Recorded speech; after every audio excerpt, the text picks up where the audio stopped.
Hace 400 años se publicó una obra que ha influido de manera determinante en la producción literaria posterior.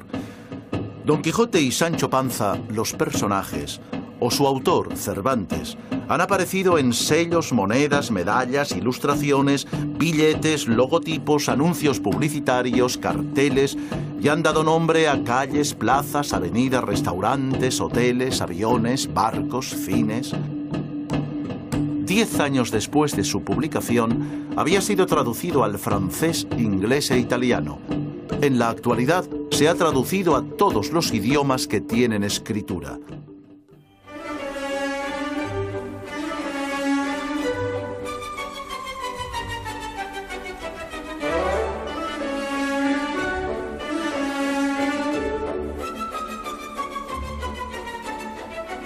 A lo largo de sus 4 siglos de vida, ha sido el libro más publicado después de la Biblia.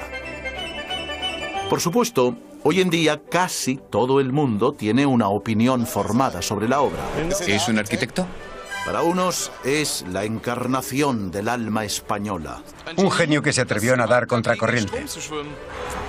Era un hombre muy equivocado.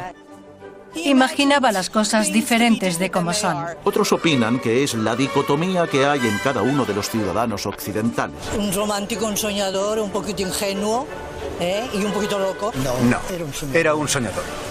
No era un loco. Un hombre atípico.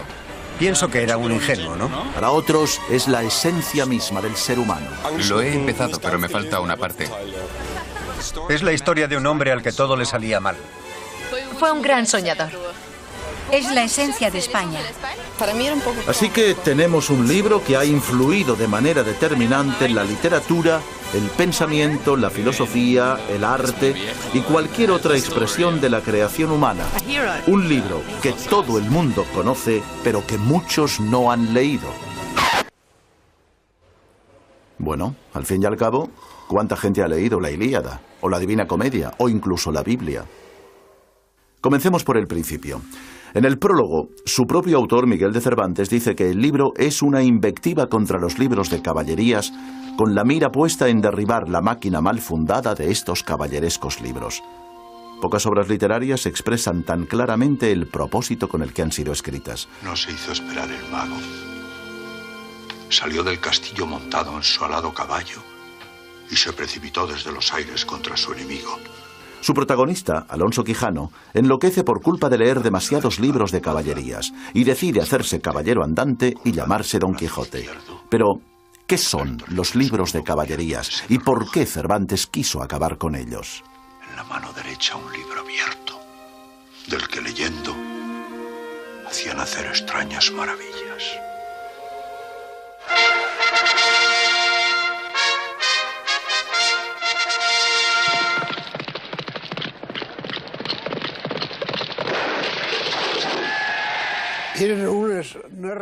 Eran unas narraciones de aventuras de caballeros muy extensas y que tenían una larga tradición.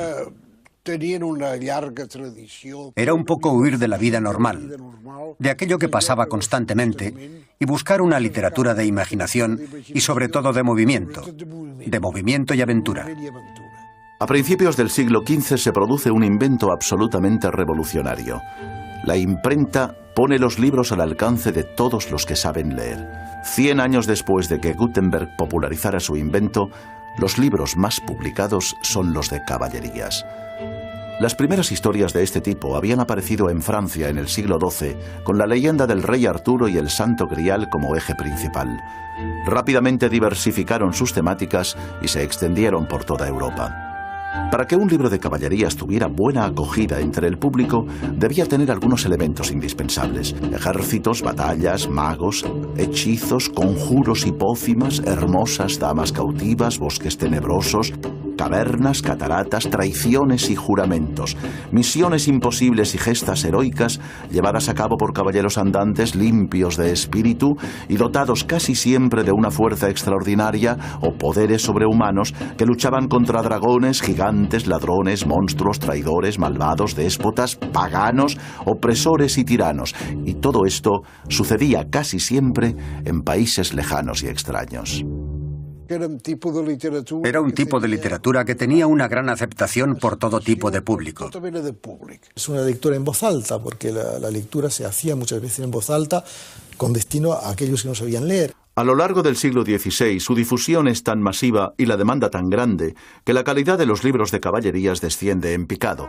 Las historias son cada vez más inverosímiles y su prosa tan rocambolesca que a menudo cae en el ridículo. Pronto aparecen las primeras críticas. Los autores considerados serios sostienen que el consumo de este tipo de literatura es nocivo para la sociedad. Entonces, los moralistas, los autores que querían conducir el gusto, pensaron que eran perniciosas para el buen gusto y lucharon contra ellas. Entonces se decía que este tipo de obras eran banales y absurdas, que deformaban el gusto de la gente, de manera que la acostumbraban a productos de baja calidad. También se denunciaba que contenían una cantidad de sexo intolerable, que confundían realidad y ficción y no transmitían ningún tipo de ejemplo, valor moral ni enseñanza. Curiosamente, las acusaciones de ese momento son idénticas a las que se hace hoy en día respecto de ciertos contenidos televisivos. ¿Qué hay detrás de este acto de lectura del lector que está leyendo o bien patrañas o bien libros, novelas ejemplares? Quizás se podría encontrar un paralelismo entre, por ejemplo, este tipo de programa y, no sé, una película que realmente corresponde a una finalidad artística auténtica. Así que, durante la juventud de Cervantes ha proliferado la idea de que los libros de caballerías son una especie de género basura que hay que combatir. Y Don Quijote, en el fondo, más que imitar a los libros de caballerías, lo que quiere es imitar a los que imitan en la vida diaria los libros de caballerías. Y el Quijote es precisamente una parodia descarnada de este tipo de libros. En cada una de sus aventuras se ridiculiza a los caballeros andantes, se ridiculizan sus hazañas, su manera de actuar y de hablar. Puede decirse que fue un bestseller porque manejó códigos comunes a todos los europeos.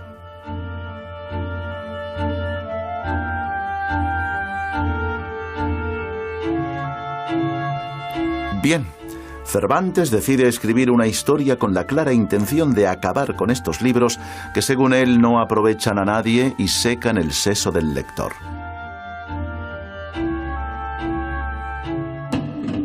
De acuerdo, pero desde el siglo XVII nadie lee libros de caballerías. Sin embargo, Don Quijote continúa reeditándose. ¿Por qué? Tal vez porque su autor supo captar la complejidad del tiempo que le tocó vivir. Pero hagamos un paréntesis y volvamos al libro y a la pregunta que tratamos de resolver. ¿Por qué Don Quijote sigue vigente? El Quijote es una historia protagonizada por un hidalgo. Pero, ¿qué es un hidalgo?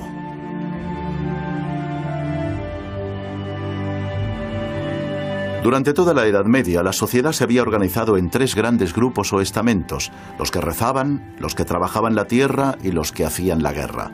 Pero en el siglo XV, con la toma de Granada por los reyes católicos, la península ibérica comienza un período de paz. Lo que pasa es que en España hay una importancia numérica de los hidalgos que es el resultado de la Reconquista. Entonces se multiplican estos hidalgos y viene un momento en que su función guerrera ya no se justifica como podía justificarse antes.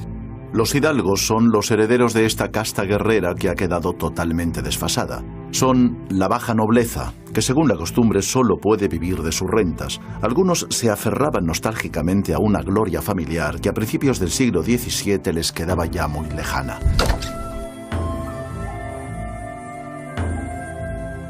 Alonso Quijano, el viejo hidalgo, es un exponente de este estamento social desubicado.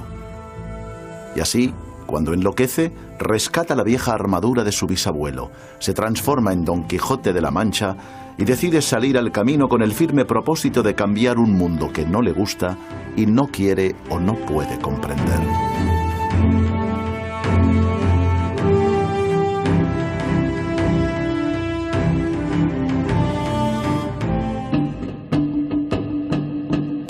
¿Y qué hay de Sancho Panza? ¿Qué es? ¿Qué representa en esta historia? quién sabe si en pocos días no puede... Lo que es innegable es que formalmente Don Quijote y Sancho Panza son una auténtica pareja de éxito. Responden a un arquetipo que se repite en infinitas narraciones de ficción. R2D2 y C3PO, el gordo y el flaco, Abbott y Costello, Asterix y Obelix, Walter Matthau y Jack Lemmon, Huckleberry Finn y Tom Sawyer.